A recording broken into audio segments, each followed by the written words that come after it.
చెప్పినా ఈ రోజు చెప్తున్నా, ఎప్పుడూ చెప్తా. ఒకవేళ పాలిటిక్స్ చేయడం కూడా వదిలిపెడతాం, కానీ కాంగ్రెస్ పార్టీని మాత్రం నేను వదిలిపెట్టాను. మూడు రంగుల జెండా బట్టి సింగమోలే కదిలినాడు ఒక్కరో కాంగ్రెస్ సూర్యుడు. ఇప్పుడు అధికారంలో ఉంది తెలంగాణలో మీ పార్టీ. సో మీ పార్టీ నుంచి మీకు ఏమైనా ప్రత్యేక హోదా రాబోతుందా?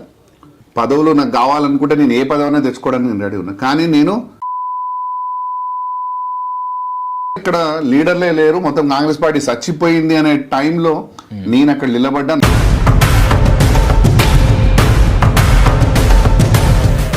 ఎవడైతే నిజంగా పార్టీ కోసం కష్టపడ్డాడో, పార్టీ కండువాని మెడలేసుకొని ఎదుటి పార్టీ వాడు ఎన్ని ప్రలోభాలకు గురి చేసినా ఆ పార్టీ జెండానే పట్టుకొని నిలబడ్డ నాయకుడికి మాత్రమే టికెట్లు ఇవ్వాలని నేను కోరుతున్నాను. అసలు ఎంత బడ్జెట్ ఉంటుంది, ఏమొస్తుంది మీకు తెలుసా? ఈ మధ్యకాలంలో కూడా మీరు సోషల్ మీడియాలో పోస్ట్ చేశా అనుకుంటా, ఆర్టీఐ గురించి అందరూ ప్రశ్నించాలి, ప్రశ్నించే తత్వం ఉండాలి. అసలు ఎందుకని అది పెట్టాలనిపించింది, ఏంటి అసలు దాని వెనుక? సో నేను ఆర్టీఐ గురించి అందరూ తెలుసుకోమని చెప్పి పెడితే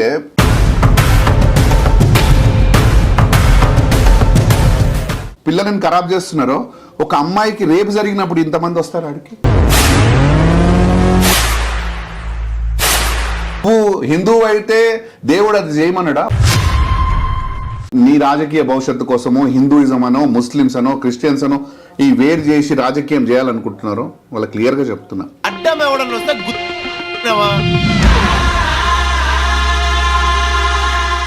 దైవాన్ని మధ్యలో తీసుకురావడం, కులాన్ని మధ్యలో తీసుకురావడం, కుటుంబ పాలన కావడం, ఇలా రాజకీయ వ్యవస్థ అనేది నడుస్తుంది అని మీరు నమ్ముతారా? అసలు నమ్మిన తర్వాత దీనిపైన మీరు ఎలా స్పందిస్తారు? ఒక విషయం చెప్పాలంటే, ఒక కులానికి, ఒక మతానికి రాజకీయాలతో సంబంధం లేదు.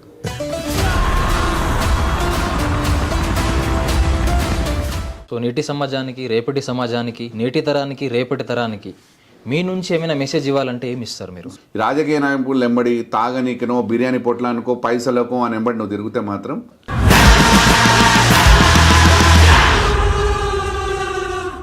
ఎవరు వచ్చినారే ఎవ్వరు అపోజిషన్ లీడర్స్ అయినా లేకపోతే పబ్లిక్ అయినా సరే నన్ను గుర్తుపట్టేటాడు మైపాలన్నా కరెక్ట్.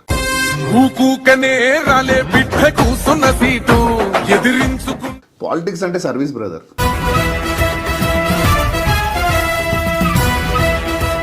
సో రాత్రి లీడర్లు ఏదైతే డబ్బులు తీసుకొని మారిపోతున్నారో వాళ్ళ రాజకీయ జీవితం ఖరాబ్ అయిపోతుంది. నేను క్లియర్గా చెప్తున్నా.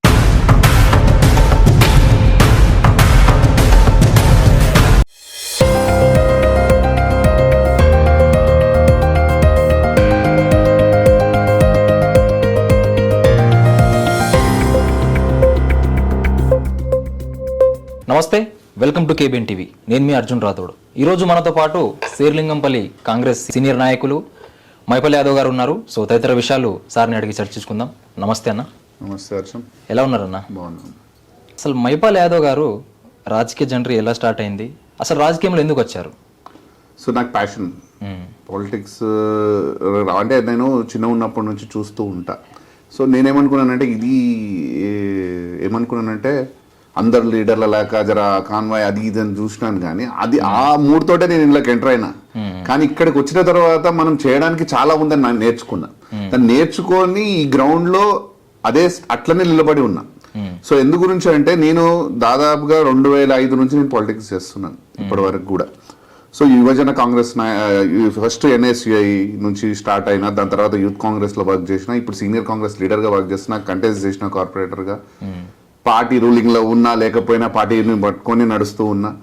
సో ఈ రోజు వరకు కూడా ఒక పార్టీని నమ్ముకున్నామా దాంతో పాటు నడవాలనేది నా ఉద్దేశం. ఎందుకంటే మనం అక్కడనే రాజకీయం నేర్చుకోగలుగుతాం. ఎందుకంటే ఎంతైతే పవర్ లో ఉన్నప్పుడు మనం పాలిటిక్స్ చేసినామో అపోజిషన్ లో కూడా అంతే నేర్చుకుంటాం. ఇప్పుడు ఏదైనా నేర్చుకోవాలన్నప్పుడు అపోజిషన్ లో మాత్రం నేర్చుకుంటాను. నేను ఎంతసేపు కూడా అపోజిషన్ లో ఉండి చెయ్యాలనే రాజకీయం నాకు ఉంటుంది. ఎందుకంటే దాంట్లో మనం నేర్చుకోవడానికి చాలా ఉంటుంది.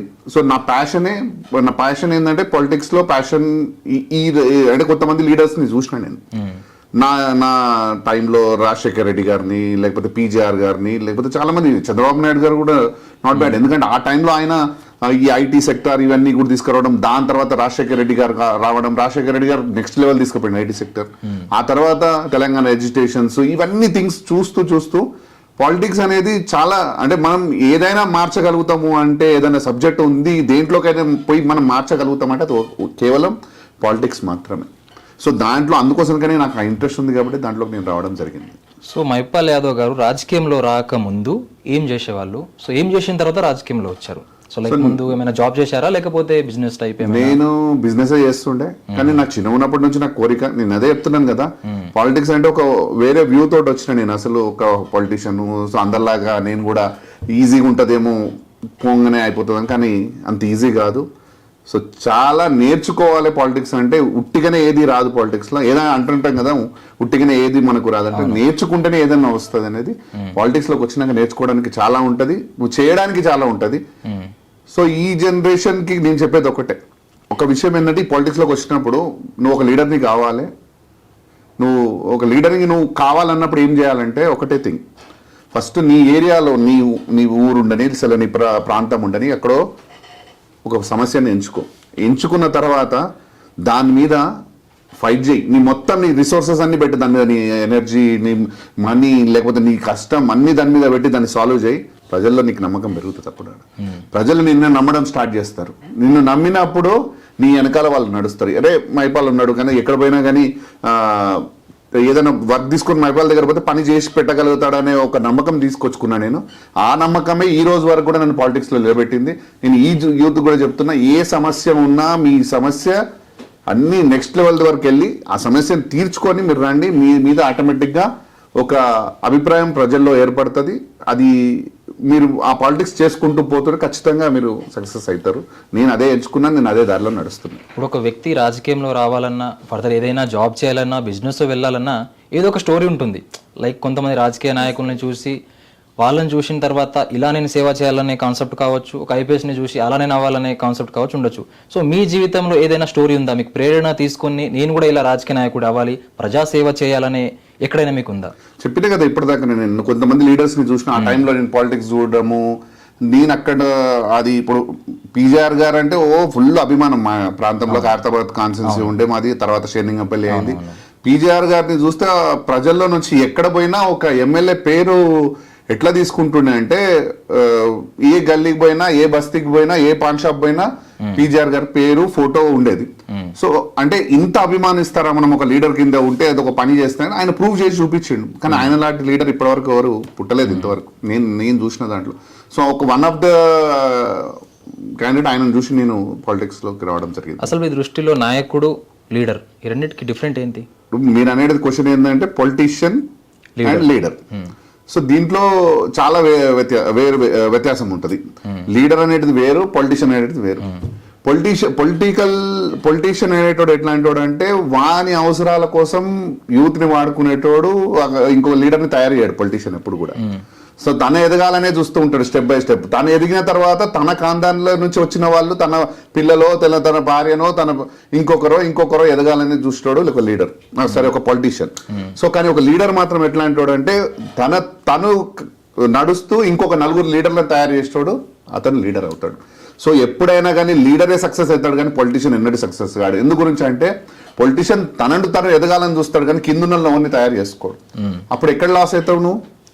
ఇక నీకు ఒక్క ఏదైనా ఇష్యూ వచ్చినట్టు నీ మొత్తం నీ కుటుంబం అంతా అందులోనే కథమైపోతాం.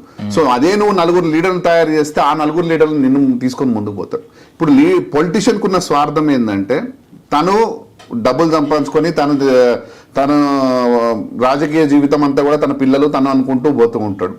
సో ఏమైతుంది ఇప్పుడు కిందున్నోడు ఏమైతుంది, కార్యకర్తలంతా ఏదో ఇప్పుడు ఆయన ఏ పార్టీ మారితే ఇప్పుడున్న జనరేషన్లో ఏమైపోయిందంటే ఏ పార్టీ రూల్ నిలకుంటే అలాకి వెళ్ళిపోతూ ఉంటారు. ఇప్పుడు ఈ పొలిటీషియన్ సంగతి కూడా అట్లనే ఉంటుంది. పొలిటీషియన్ ఏ పార్టీ రూల్ నిలకుంటే అలాకి వెళ్ళిపోతూ ఉంటాడు. తనతో పాటు ఈ బ్యాచ్ అంతా పోవాలి. సో వీడు ఇక్కడ గ్రౌండ్ తయారు చేసుకున్న పిల్లల కింద ఎవరైతే లీడర్స్ తయారు కావాలని గ్రౌండ్ తయారు చేసుకుంటే సడన్ గా ఇంకొక పార్టీలోకి వెళ్ళిపోతే అతని సీనియారిటీ ఖతం అయిపోతుంది. సో ఎక్కడ పాలిటిక్స్లో ఇంకా లీడర్స్ ఎదగలుగుతారు చెప్పండి? సో ఎప్పుడైనా ఒకటి గుర్తుపెట్టుకోండి, ఈ జనరేషన్ వాళ్ళకి ముఖ్యంగా చెప్తున్నా, ఒక లీడర్ని మీరు ఎంచుకున్నారంటే ఆ లీడర్ మిమ్మల్ని లీడర్ చేయాలి. మిమ్మల్ని లీడర్ చేసేటోడే లీడర్ అవుతాడు. కానీ ఒక పొలిటీషియన్ ఎప్పుడైనా గుర్తుంచుకోండి, పొలిటీషియన్ మిమ్మల్ని కింద పెట్టుకొని తిప్పుతా ఉంటాడు, కానీ మిమ్మల్ని ఎప్పుడు కూడా లీడర్ కింద తయారు చేయడు. అట్లాంటి క్యాండిడేట్ని నమ్మకండి. ఎప్పుడు కూడా మీరు నడవాలి ముందుకంటే ఒక లీడర్ని ఎంచుకొని ముందుకు నడవమని నేను చెప్తున్నా. సో మీరు చిన్నప్పుడు చూసిన రాజకీయ నాయకులు కావచ్చు, రాజకీయ పరిస్థితి కావచ్చు, రాజకీయ వ్యవస్థ కావచ్చు, ఇప్పుడున్న ప్రజెంట్ రాజకీయ పరిస్థితి ఎలా ఉంది, రాజకీయ వ్యవస్థ ఎలా ఉంది? సో మీరు మాట్లాడారు యూత్ రాజకీయాల్లో రావాలి, ముందస్తూ ఉండాలని. సో దీన్ని మీరు ఎలా స్పందిస్తారు? సో నేనేమంటున్నానంటే ఇప్పుడు మీరు అనే క్వశ్చన్ ఏంటంటే చిన్న ఉన్నప్పుడు ఇప్పుడు అనేది రోజు రోజుకి అంటే మారిపోతూ ఉంటది. సో మనం అప్పుడు ఎలా చూసేవాళ్ళం అంటే వాళ్ళ ఫాదర్ నాయకుడు ఉంటే కొడుకు నాయకుడు తర్వాత ఇంకో కొడుకు తరం వచ్చేది. సో అప్పటికి ఇప్పటికి ఉన్న రాజకీయానికి డిఫరెన్స్ ఏంటి? సో నేను అదే చెప్తున్నా, అది కట్ కావాలి. ఇప్పుడు ఏదైతే వాళ్ళే ఈ వారసత్వ రాజకీయం చేసుకుంటూ పోతే కిందనోడు ఏం నేర్చుకుంటాడు? కిందనోడికి అందుకోసం కదా పటవారి వ్యవస్థ ఎండ్ అయింది కూడా అదే. ఇది కూడా ఎండ్ కాబోతుంది. ఈ జనరేషన్ స్టార్ట్ చేసింది ఆల్రెడీ. నేను ఇంకా దాంట్లో స్ట్రాంగ్ గా పొమ్మని చెప్తున్నా యూత్ ని. తెలుసుకోండి, ఫస్ట్ ఆఫ్ ఆల్ మన రాజ్యాంగం గురించి తెలుసుకోండి, మన హక్కుల గురించి తెలుసుకోండి. దాంట్లో ఉన్న మనం ఏం చేయగలుగుతాం, మనకు అవగాహన లేనిది మనం ఎక్కడ పోయి ఏ లీడర్తో మనం మాట్లాడలేం, ఎక్కడ పోయి ఏ ఆఫీసర్తో మనం మాట్లాడలేం. నీకు పాలిటిక్స్ అనేది తెలుసుకోండి. ఫస్ట్ నీకు ఒక కలెక్టర్ దగ్గరికి పోవాలి. కలెక్టర్ దగ్గరికి పోయినప్పుడు పోతాము, మాట్లాడతాం, వచ్చేస్తాం. ఇది కాదు ప్రాసెస్. ఇప్పుడు కూడా నువ్వు ఏదైనా సమస్య ఉన్నప్పుడు ఒక పేపర్ వర్క్ చేసుకోవాల్సి కంపల్సరీ. దానికి ఏ రకంగా మనం ఏ సెక్షన్స్ పెట్టాలి, ఏం చేయాలి, ఆ సెక్షన్స్ పెట్టి నువ్వు అక్కడ ఒక లెటర్ ఇచ్చి వస్తే ప్రాపర్గా చదివినప్పుడు కూడా ఆ కలెక్టర్ చదివి అరే ప్రాపర్గా రాసుకొని వచ్చాడు, దీని వర్క్ని అసైన్ చేసి ముందుకు పంపిస్తాడు. ఏదో పిచ్చి రాతలు రాసి నేను ఈ లీడర్ అని చెప్పి లెటర్ ఫోటోల కోసం లెటర్ ఇచ్చి వచ్చి ఇక్కడ బయట సోషల్ మీడియాలో ప్రచారం చేసుకుంటే నీ ఏ వర్క్ జరగదు. గుర్తుపెట్టుకోండి. అందుకోసం కానీ చదువుకున్నాడు పాలిటిక్స్లోకి రావాలంటున్నాను. చదువుకున్నాడు పాలిటిక్స్లోకి వచ్చినప్పుడు ఏమవుతుందంటే ఈ సమాజంకి మారడానికి అవకాశాలు చాలా ఉన్నాయి. సో మనం దాంట్లో ఉన్న లోటుపాట్లు తెలుసుకొని అవన్నీ అడ్రస్ చేస్తూ ఒక సమస్యను మనం తీరుస్తే ఖచ్చితంగా నువ్వు ముందుకెళ్ళొచ్చు. మరి ఎందుకని ఈ మధ్య కాలంలో యూత్ రాజకీయంలో రాకుండా జాబ్ చేయాలి, ఇంకా వేరే దానికి కన్వర్ట్ అవుతుందంటారు మీరు? సో నేను అదే చెప్తున్నా, అందరూ కూడా పాలిటిక్స్ నేను ఒక తప్పుడు దాంతో చూస్తున్నారు. పాలిటిక్స్ అంటే లీడర్ అంటే ఏముంది, ఆయన డబ్బులు సంపాదించుకుంటాడు, అన్ని చేస్తాడు, ఇది చేస్తాడు. కానీ ఒక లీడర్కి నిజంగా చెప్పాలంటే చాలా ప్రాబ్లమ్స్ ఉంటాయి. ప్రతి రూపాయి ఇంట్లోకి వెళ్ళి పెట్టాలి. ఒక ఎమ్మెల్యేకి ఇప్పుడు ఒక కార్పొరేటర్ ఉన్నాడు, వచ్చేది 10,000 రూపాయలు ఆయనకు జీతం నెలకు. కానీ ఆయన ఖర్చు 10 లక్షలు ఉంటుంది. అది దేనివల్ల జరుగుతున్నది? దేనివల్ల జరుగుతున్నది? ఇప్పుడు ఎవడో వస్తాడు, మా పాప పెళ్ళి ఉందంటాడు, లేకపోతే ఒకరికి ఆరోగ్యం బాగాలేదంటాడు, ఇంకొకటి వచ్చి మా పిల్లల చదువుల కోసం కావాలంటాడు, ఇంకొకటి వచ్చి సావులకు పైసలు ఇవ్వాలి, పుట్టుకకు పైసలు ఇవ్వాలి, పెళ్లిళ్ళకి పైసలు ఇవ్వాలి. ఇన్ని డబ్బులు ఒక లీడర్ని మీరు అడుక్కుంటూ కూర్చుంటే ఆడు ఏడికెళ్ళిస్తాడు? ఏం చేస్తాడు? ఇక పోయి బయట పోయి ఏదో ఒకటి వన్ పని వాడు చేసుకోవాల్సింది. ఇంట్లోకి వెళ్ళి అయితే డబ్బులు పెట్టలేడు కదా. సో ఒక లీడర్ని మీరే తయారు చేస్తారు, చెప్పాలంటే పబ్లికే తయారు చేస్తారు. సో ఒక మంచి లీడర్గా మనం తయారు కావాలంటే ఒక్క రూపాయి కూడా ఆయన దగ్గర ఎక్స్పెక్ట్ చేయడం, పనిని ఎక్స్పెక్ట్ చేయండి. పనిని ఎక్స్పెక్ట్ చేస్తే ఖచ్చితంగా ఆ లీడర్ ఆ పని కోసమే ఉంటాడు. సో మనం చాలా వరకు చూస్తూ ఉంటే ఒక నాయకుడిని ఎంచుకునే ముందు ఈ నాయకుడిని మనం ఎంచుకుంటే ఎలాంటి అభివృద్ధి మన ప్రాంతంలో జరుగుతుంది, భావితరానికి ఎలా ఉపయోగపడతారనేది చూస్తూ ఉంటాం మనం బేసిక్గా. కానీ ఈ నేటి సమాజం డబ్బుకు ఆశపడి కావచ్చు, లేదంటే ఓటుకు నోటు కావచ్చు, ఇలా కన్వర్ట్ అవుతూ నిజమైన నాయకుడిని కోల్పోతున్నారని మీరు అనుకుంటున్నారా? అంతే కదా. ఇప్పుడు నిజమైన నాయకుడిని కోల్పోతున్నారు కూడా. చెప్పాలంటే ఇప్పుడు ఒక డబ్బులు ఉన్నాడు వస్తాడు, డబ్బులు ఉన్నాడికి అవగాహన లేదు. వానికి వచ్చింది ఎందుకు వస్తాడు? వాడు డబ్బులు పెడతాడు, రాజకీయం చేస్తాడు, ఎలక్షన్లో డబ్బులు ఇస్తాడు, వెళ్ళిపోతాడు. సో ఆ తర్వాత నీకేదైనా ప్రాబ్లం ఉన్నప్పుడు ఇప్పుడు ఒక 10 మంది ఉంటారు ఒక ఇంట్లో. 10 మంది ఉన్నప్పుడు 1000 రూపాయల లెక్క ఓటు లెక్క తీసుకుంటే నువ్వు 10,000 అయిపోయాయి. సో ఆ 10,000 పెట్టి నువ్వు వాడు ఓట్లకు డబ్బులు ఇస్తాడు, గెలుస్తాడు, వెళ్ళిపోతాడు. వెళ్ళిపోయిన తర్వాత నీకు ఏదైనా సమస్య వచ్చింది అనుకో నీ ఇంట్లో, సపోజ్ గరీబోని ఉంటావు, ఎంత ఏదన్నా డబ్బులు తీసుకునే వాళ్ళంతా వాళ్ళే ఉంటారు. సో నీ ఇంట్లో ఒక హెల్త్ ఇష్యూ వచ్చింది ఏదన్నా, ఆ హెల్త్ ఇష్యూ ఇమీడియట్గా ఉంటుంది. నీకు నీ సిచ్యువేషన్ ఎంత ఘోరంగా ఉంటుంది అంటే నీకు ఇమీడియట్గా ఉంటుంది. హాస్పిటల్లో పోయి జాయిన్ అయితే 5-6 లక్షలు అవుతుంది. ఒక లీడర్ని నువ్వు ఎంచుకున్న మంచి లీడర్ని ఎంచుకుంటే ఆ లీడర్ వచ్చి నీ ముందట్లో నిలబడి ఆ బిల్ అనేది ఒక 2 లక్షలకో 1 లక్షలకో తీసుకొచ్చి దాన్ని సాల్వ్ చేయగలుగుతాడు. అదే డబ్బులు తీసుకున్నాను, నువ్వు ఆ డబ్బులు తీసుకున్నా నీకెందుకు వస్తారు? అవి ఫోన్ లేపి వస్తున్నా తమ్మ అంటాడు, కథం అయిపోయి. ఇక్కడ వచ్చే వరకే ప్రాణం మీద మనకు టెన్షన్ ఉంటుంది. ఇల్లు అమ్ముతావా లేకపోతే అప్పు చేస్తావా, ఏదో చేస్తావా, కథం అయిపోతుంది లైఫ్. సో అందుకోసం చెప్తున్నా, ఒక లీడర్ని మీరు ఎంచుకునేటప్పుడు చాలా ఆలోచించి ఎంచుకోవాలి. డబ్బున్నోని కాదు చూడాల్సింది, అతని క్యారెక్టర్ని చూడాలి. అతను ఎంత చదువుకున్నాడు, సమాజంలో ఆయన ఇంతకుముందుకు ఏం పనులు చేసిండు, ఇట్లాంటి అన్ని తెలుసుకొని అతనికి ఓటేయండి. మీ ఓటు అనేది చాలా విలువైనది. కానీ దాన్ని అమ్ముకోవడం వల్ల ఏమైపోతుందంటే నీకే ఎప్పుడో ఒక రూపంలో కర్మ రూపంలో రిటర్న్ వస్తుంది ఖచ్చితంగా. అంతే. సో గతంలో మనం చూసుకుంటే గత 10 సంవత్సరాల నుంచి కావచ్చు, మీరు గతంలో కూడా కార్పొరేటర్కి పోటీ చేశారు. సో ఓకే, ఇప్పుడు అధికారం చూసుకుంటే ఇప్పుడు సేవ చేయాలనే భావన మీలో ఉంది. సో సేవనే చేయాలనుకుని ఉంటే గత ప్రభుత్వం కావచ్చు 10 సంవత్సరాలు అధికారంలో ఉంది. సో చాలా మంది నాయకులు ఏంటంటే అధికారం కావాలనుకుంటే ఒక పార్టీ నుంచి ఇంకో పార్టీలో మారడం కావచ్చు, అధికారం కోసం వెళ్ళడం కావచ్చు చూస్తూ ఉంటారు. ఎందుకని మహిబూల్ యాదవ్ గారు స్థిరంగా ఒకే పార్టీలో ఇప్పటికీ నిలబడి ఉన్నారు? సో ఇక్కడ నేను ఇంతమందికే చెప్పిన, నేను ఎక్కువ అపోజిషన్ గా ఉండే నేను పాలిటిక్స్ చేయాలనేది నా ఆలోచన. సో ఈ రోజు కూడా ఏమైపోయిందంటే, ఒకప్పుడు పొలిటీషియన్స్ ఎట్లా ఉండేటోళ్ళు అంటే నాకు చాలా ఇష్టం ఒకప్పుడు పొలిటీషియన్స్. ఎందుకంటే వాడు ఒక పార్టీని నమ్ముకొని ఉంటే అది అందులోనే బతికేటోడు వాడు. సో అందులోనే వాడు ఉండేటోడు.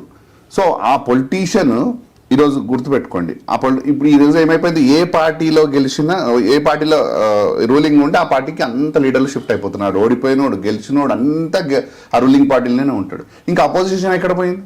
అపోజిషన్ లేకపోతే వీనికి అడిగేటోడే లేడు కదా గెలిచినోనికి. సో ఒక ఎమ్మెల్యేని క్వశ్చన్ చేయడానికి లేకపోతే నీకు నీ ఏరియా ఎట్లా డెవలప్ అవుతుంది? సో వానికి నచ్చినోనికే చేసుకుంటాడు.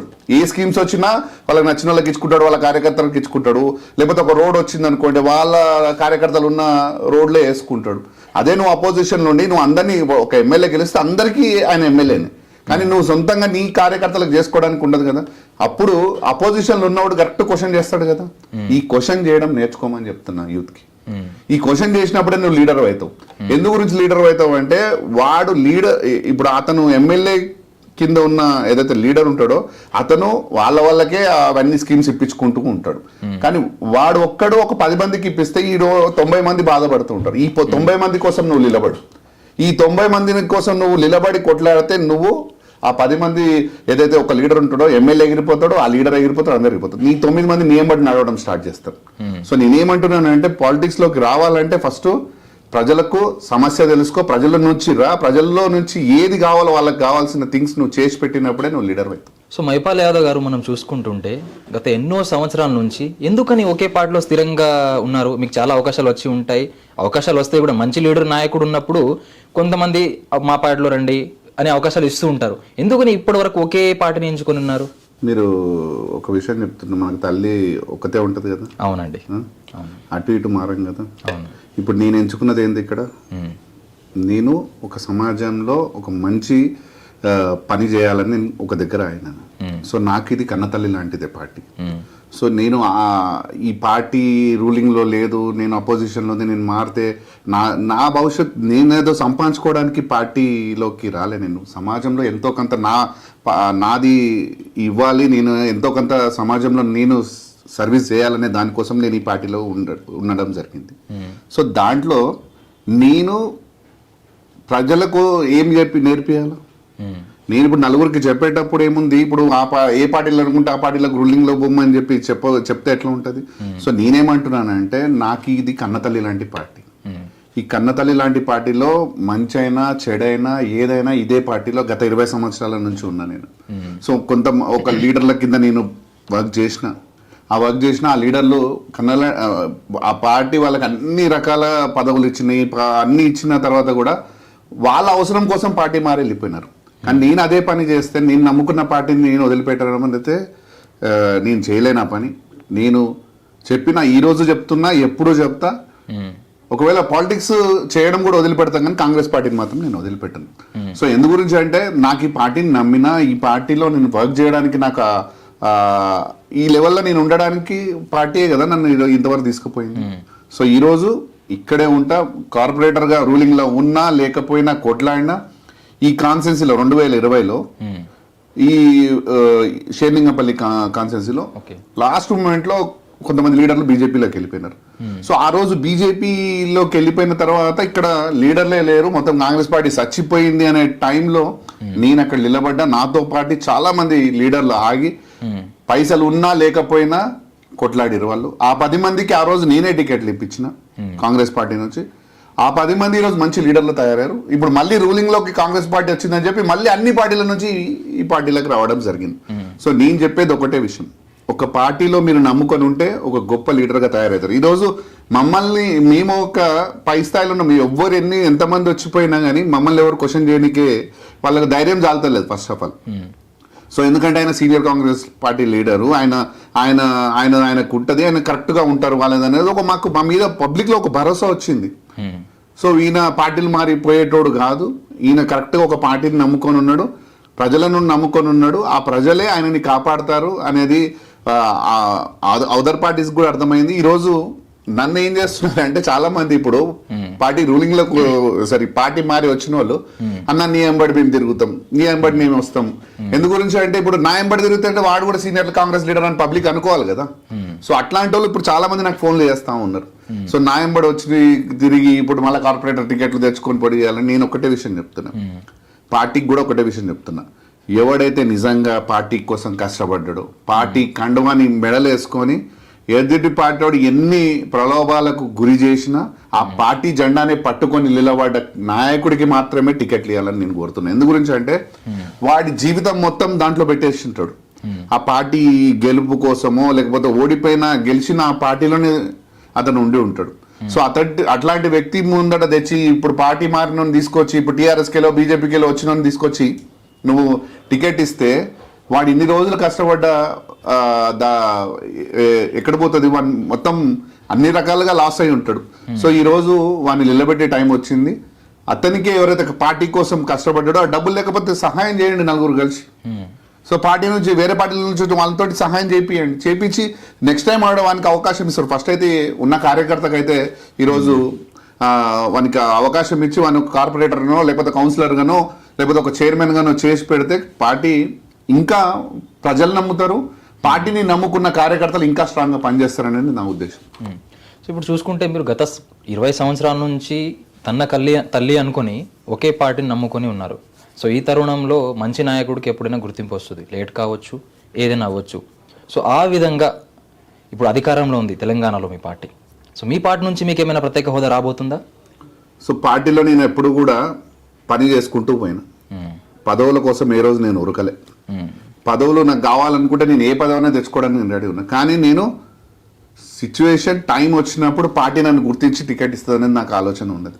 ఎందు గురించి చెప్తున్నానంటే గత పార్టీ చచ్చిపోతున్నది అన్న రోజు ఆ రోజు నిలబడి 10 మందిని నిలబెట్టి మేము డబ్బులు ఎంతో కొంత వేసుకొని గరీబ్ వాళ్ళకి కూడా మేము టికెట్లు ఇప్పించి కార్పొరేటర్గా వాళ్ళని ఈరోజు పార్టీని నిలబెడితేనే కదా ఈరోజు వేరే పార్టీల నుంచి ఈరోజు వచ్చి ఇక్కడ అన్నీ చెప్పుకోవడానికి ఉన్నది. సో మేమేమంటున్నామంటే ఇక్కడనే మేము ఏదైనా సరే పార్టీలోనే ఉంటాం, టికెట్లు మాకు ఖచ్చితంగా వస్తుంది 100%. బరాబర్ నాకు మినిస్టర్స్ కూడా చెప్పారు, నాకు అప్పట్లో ఇక్కడ పనిచేసిన మినిస్టర్స్ కానీ లేకపోతే ఇప్పుడు కొత్తగా ఉన్న మినిస్టర్స్ అందరు కూడా నాకు ఆల్రెడీ సీనియర్ లీడర్స్తో నాకు కనెక్షన్స్ ఉన్నాయి. అందరు కూడా చెప్పారు నాకు మైపాల్ నీకు 100% నీ టికెట్ తర్వాతనే మిగతా కాన్స్టిట్యున్సీలు ఎవరికన్నా అని చెప్పారు. దాంట్లో అదేమీ ప్రాబ్లం లేదు, పార్టీ మమ్మల్ని చూసుకుంటుంది, అట్లేం లేదు. సో గతంలో కూడా మీరు కార్పొరేటర్గా పోటీ చేశారు. సో ఆ 5 సంవత్సరాలు ఇప్పట్లో ఏదైతే 5 సంవత్సరాల టైం గడిచిందో శేర్లింగంపల్లి అనేది హైదరాబాద్లో ఒక మోస్ట్ మేజర్ కాన్స్టెన్సీ మనం చాలా వరకు చూస్తూ ఉంటాం. సో ఈ కాన్స్టెన్సీ ఎలా ఉంది, దీని పరిస్థితి ఏంది ఇప్పుడు అప్పటి నుంచి ఇప్పటి వరకు? సో ఇప్పుడు ఇది హైయెస్ట్ రెవెన్యూ జనరేట్ చేసే కాన్స్టెన్సీ, ఎందుకంటే ఐటీ కారిడార్ ఇట్నే ఉంటుంది, హై రైజ్ బిల్డింగ్స్ ఉన్నాయి.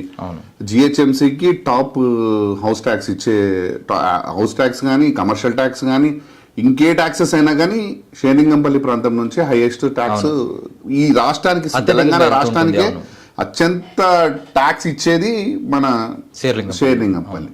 సో ఇక్కడ ఉన్న డబ్బులన్నీ తీసుకెళ్లి హైదరాబాద్లో ఖర్చు పెడతారు, కానీ మా షేర్లింగంపల్లి ప్రాంతానికి ఆ రకంగా డెవలప్మెంట్ అవుతుందని నేను అనుకుంటలేను.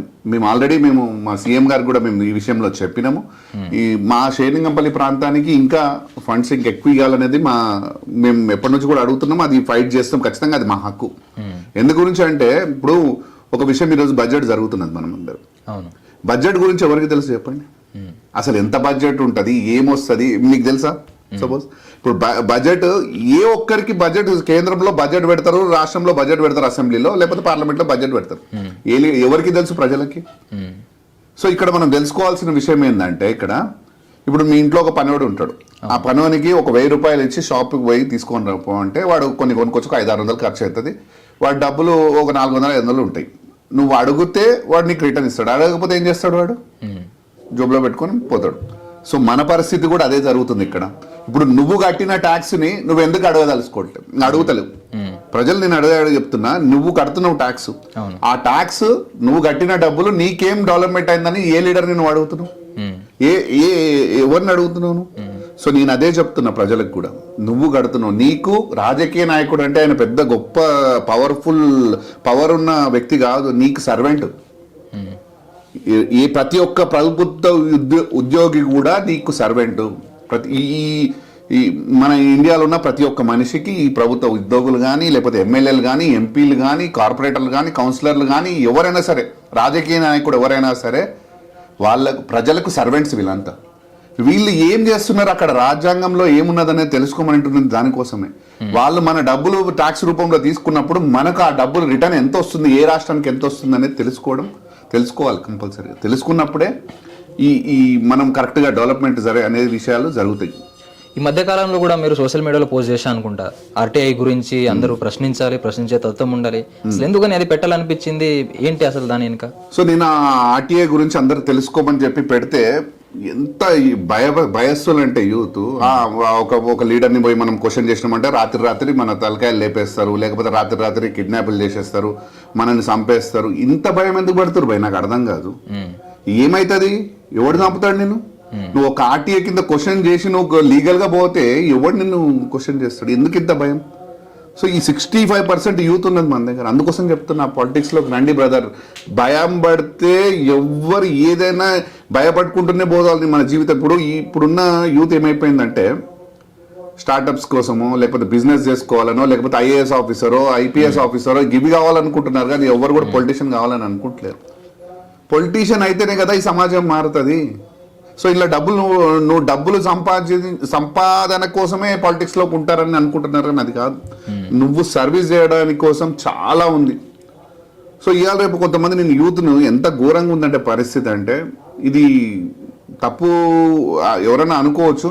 ఇప్పుడు ఒక సపోజ్ మన మల్కాజ్గిరిలో ఒక ఇష్యూ అయింది గుడి దగ్గర. సో అది ముస్లిం అతను చేసిండు, దాన్ని అతను కొట్టిరు, తీసుకుపోయి లోపటేసారు, జైల్లో పెట్టారు. సో అది మంచి పని, అది జరిగింది, మంచి జరిగింది.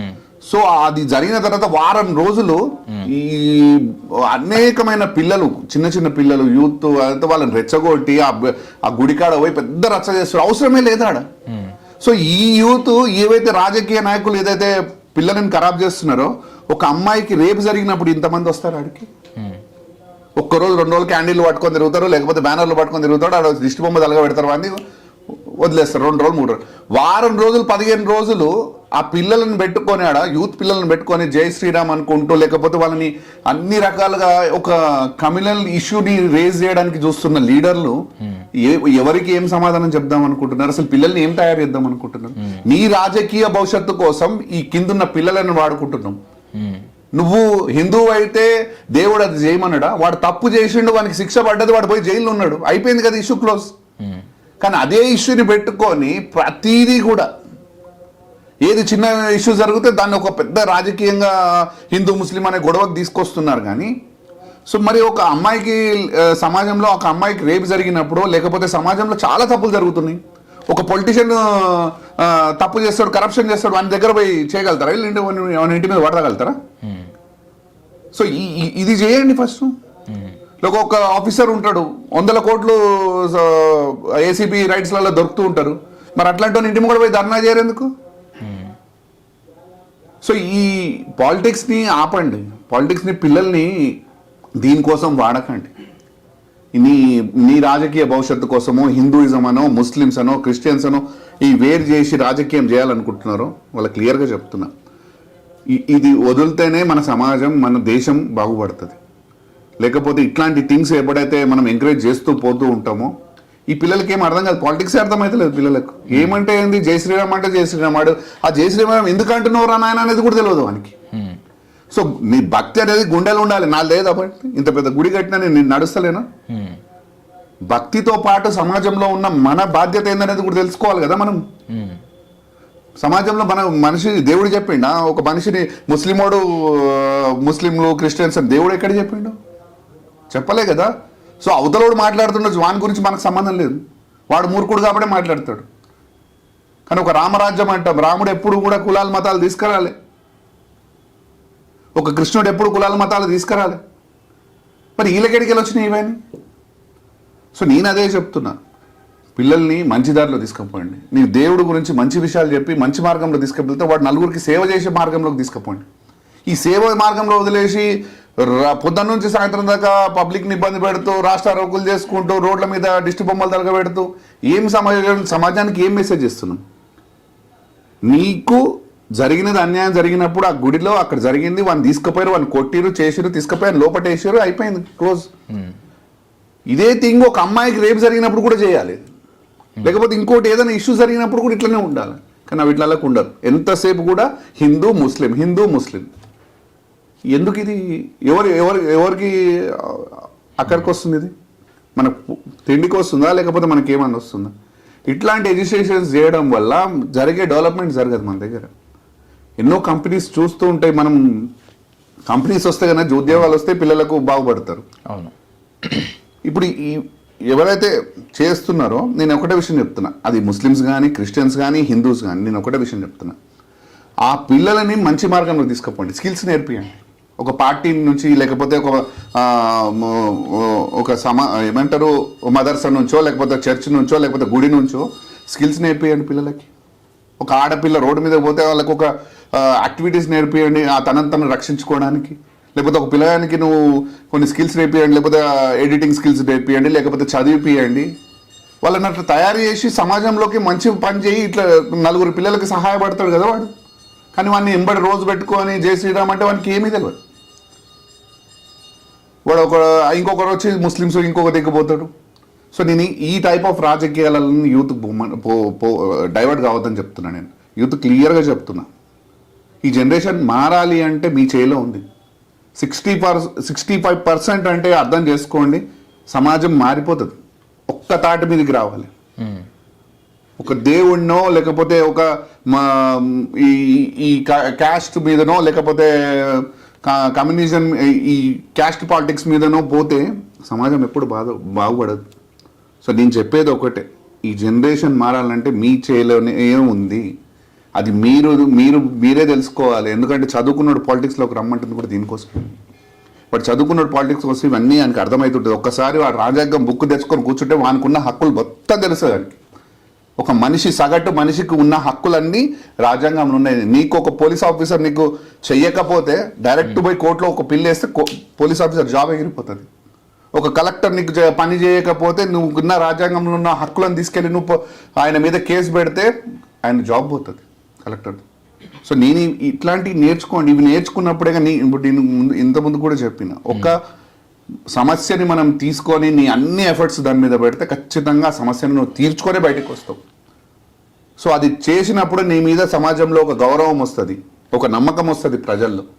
అప్పుడు నువ్వు ఆటోమేటిక్గా లీడర్ అయిపోతావు. సో నేటి సమాజంలో మనం చూసుకుంటే ఈ రాజకీయ వ్యవస్థ కావచ్చు, దైవాన్ని మధ్యలో తీసుకురావడం, కులాన్ని మధ్యలో తీసుకురావడం, కుటుంబ పాలన కావడం, ఇలా రాజకీయ వ్యవస్థ అనేది నడుస్తుంది అని మీరు నమ్ముతారా? అసలు నమ్మిన తర్వాత దీనిపైన మీరు ఎలా స్పందిస్తారు? ఒక విషయం చెప్పాలంటే, ఒక కులానికి ఒక మతానికి రాజకీయాలతో సంబంధం లేదు. ఒక రాజ్యాంగం ఉంది. రాజ్యాంగం హక్కులు ఏ కులపోడికైనా ఒకటే హక్కు. అది ఏ మతమైనా, అది ముస్లిం కానీ హిందూ కానీ క్రిస్టియన్ కానీ ఒకటే రాజ్యాంగం. ఈ కులానికి ఒక రాజ్యాంగం, ఇంకో మతానికి ఇంకో రాజ్యాంగం, ఇంకో మతానికి ఇంకో రాజ్యాంగం లేదు. ఇక్కడ ఒకటే రాజ్యాంగం. నీకు ఒకటే ఓటర్ ఐడి, అందరూ సమానమే ఇక్కడ. సో ఒక్కొక్క మతానికి ఇవన్నీ మనం క్రియేట్ చేసుకున్న రాజకీయాలు. సో రాజకీయం అంటే ఒక కులంలో ఇప్పుడు ఒక కులం ఎమ్మెల్యే ఉన్నాడంటే ఆ కులపోళ్ళంతా ఒకటైపోయి ఆయన గెలిపిస్తున్నారు. కానీ ఆయనలో ఉన్న కేపబిలిటీ అసలు వాడు పని చేయగలుగుతాడా లేదా అనేది లేనే లేదు. సో ఈ కుల రాజకీయాలు పై లెవెల్లో బాగానే ఉన్నాయి, కానీ కింది స్థాయిలో వచ్చే వరకు ఏమైపోయిందంటే, ఒక ఊర్లో ఎట్లా లెక్క పెట్టుకుంటారంటే, ఒక ఊర్లో సర్పంచ్కు 2000 ఓట్లు ఉంటే ఈయనకు 300 ఉంటాయి, ఆయనకు 400 ఉంటాయి, ఆయనకు 700 ఉంటాయి, ఇంకొక ఆయనకు 300, ఇట్లా చిల్లర పంచుకొని ఉంటాం. ఇప్పుడు ఇక్కడ ఏమైపోయిందంటే పాలిటిక్స్లో ఇది రావడంతో ఏమైపోయిందంటే అక్కడ ఇద్దరు క్యాండిడేట్లు నిలబడి ఈ కులాల మధ్యలో చిచ్చులు తీసుకొస్తున్నారు. సో ఇక్కడ నేను చెప్పేది కూడా ఒకటే, కులాల మధ్యలో చిచ్చులు ఈ రకంగా తీసుకొస్తున్నారు. 2 గ్రూపులు తయారవుతాయి అక్కడ. ఈ గ్రూపులని మెయింటైన్ చేసేటలో ఈయన లీడర్ బాగానే ఉంటాడు పైన, కానీ కిందున్నోని చిచ్చులు పెట్టి ఆయన కుటుంబంలోనే గొడవలు వస్తూ ఉన్నాయి. సో ఈ టైప్ ఆఫ్ పాలిటిక్స్ని నేను ఎంకరేజ్ చేయొద్దని చెప్తున్న యూత్ని. సో ఏదైతే ఉన్నదో వాడు పని చేస్తాడంటేనే వానికి చేయండి. మీరు ఒక వ్యక్తి నిలబడుతున్నాడు మీ దగ్గర అంటే ఫస్ట్ నిలబెట్టి క్వశ్చన్ చేయండి. మా గ్రామంలో ఈ సమస్యలు ఉన్నాయి, నువ్వు ఇవి చేయగలుగుతావా చేయలేవా? ఇవి చేయగలుగుతాయితేనే నీ ముందుకురా. ఇవి చేయకపోతే నువ్వేం దీనికి నువ్వు రాజీనామా చేస్తావని ఒక పత్రం తీసుకోండి మీ దగ్గర. ఆ తర్వాతనే నువ్వు వానికి ఓట్లేసి గెలిపియండి. ఆ తర్వాత ఒక వీడియో పెట్టుకోండి, ఒక పత్రం మన దగ్గర రాపిచ్చి పెట్టుకోండి. ఆ తర్వాత వాడు చేయకపోతే రిజిగ్నేషన్ లెటర్ మీ దగ్గర పెట్టుకోండి. ముందే అతనితో రిజిగ్నేషన్ లెటర్ మీ దగ్గర సైన్ చేయించుకోండి. ఈ పని వాడు చేయకపోతే కొంత ఒక సడన్ పీరియడ్ 5 సంవత్సరాలు ఉంటుంది, 3 సంవత్సరాలు 4 సంవత్సరాలు టైం పెట్టండి. ఆ టైంలో ఇవి చేయకపోతే ఈ రిజిగ్నేషన్ పత్రం తీసుకుపోయి మీరే కలెక్టర్కి ఇచ్చారండి, అప్పుడు జాబ్ ఇది తీసి పడేస్తాడు కదా. సో ఇట్లాంటి పాలిటిక్స్ తీసుకురావాలంటే యూత్ తీసుకురావాలి. కులాన్ని మతాన్ని మధ్యలోకి దేకండి. కులాన్ని మతాన్ని తీసుకురావడమే 50 సంవత్సరాలు. ఇప్పటి వరకు మనం ఇన్ని సంవత్సరాలు అయింది, 65 సంవత్సరాలు. 65 సంవత్సరాల నుంచి మనం ఎక్కడున్నాం? అదే చైనా మనతో స్టార్ట్ అయింది, ఆ చైనా ఎక్కడికి వెళ్ళిపోయింది. ఇప్పుడు చైనా గురించి మాట్లాడితే మనోళ్ళు దేశభక్తులు లేచి వస్తారు ఇప్పుడు మళ్ళీ. సో అందుకోసమే నేను చెప్పేది కూడా ఒకటే, ఈ కులాన్ని మతాన్ని ఈ మధ్యలోకి తెచ్చి మనం ఏదైతే యూత్ని మనం ఖరాబ్ చేయొద్దు అనేది నేను చెప్తున్నాను. సో నేటి సమాజానికి, రేపటి సమాజానికి, నేటి తరానికి, రేపటి తరానికి మీ నుంచి ఏమైనా మెసేజ్ ఇవ్వాలంటే ఏమి ఇస్తారు మీరు? సో నేను ఒకటే విషయం చెప్తున్నా, ఇప్పుడున్న యూత్ ఎట్లా అయిపోయినారంటే ఒక లీడర్ని పట్టుకొని వాడు ఏం చేసిండో వానికి తెలియదు.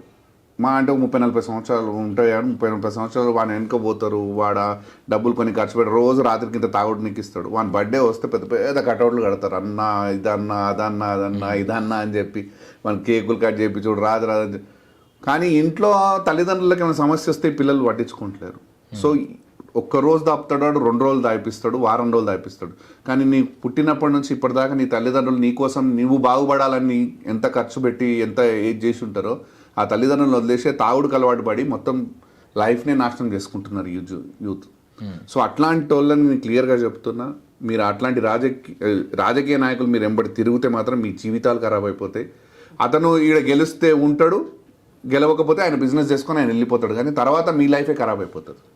సో నేనేమంటున్నానంటే నువ్వు చేయాలనుకుంటే పాలిటిక్స్లో చేయి, లేకపోతే ఒక జాబ్ చేసుకొని సైలెంట్గా నీ పని నువ్వు చేసుకో. కానీ రాజకీయ నాయకులు ఎంబడి తాగనీకనో బిర్యానీ పొట్లానికో పైసలకో అని ఎంబడి నువ్వు తిరిగితే మాత్రం నువ్వు ఎప్పుడు కూడా ఈ సమాజం బాగుపడదు, నువ్వు నాశనం అయిపోతావు ఫస్ట్ ఆఫ్ ఆల్.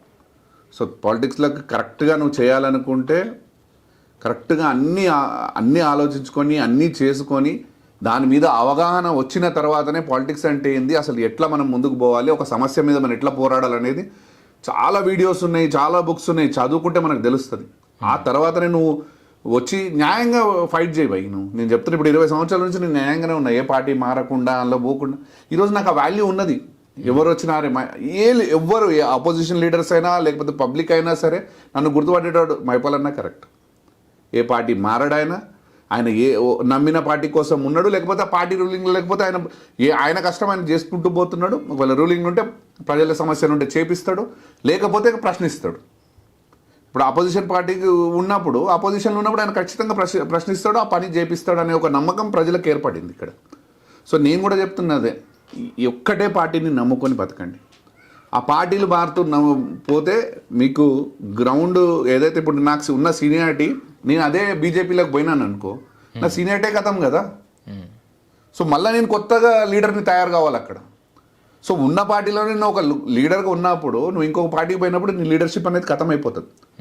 సో ఉన్న పార్టీలోనే నీ స్టెప్ బై స్టెప్ ఫాస్ట్గా ఎదగాలని ఎప్పుడు కోరుకోకు. డబ్బులు పెట్టి లేకపోతే ఈ ఫాస్ట్గా ఎదగడంతో ఏమైపోతుంది అంటే, నేను ఒక ఎమ్మెల్యే కొట్లాడాలని దిగుతాం. మనం దిగినప్పుడు ఆడ మనకు ఎమ్మెల్యే టికెట్ రాలేదనుకో డీలా పడిపోతాం, ఇంక పాలిటిక్స్ వద్దేసి వెళ్ళిపోతాం.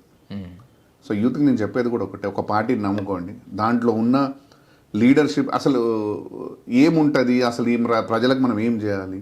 పాలిటిక్స్ అంటే సర్వీస్ బ్రదర్, ఇది పైసలు సంపాదించే పోస్ట్ కాదు అది. పాలిటిక్స్ అంటేనే సర్వీస్.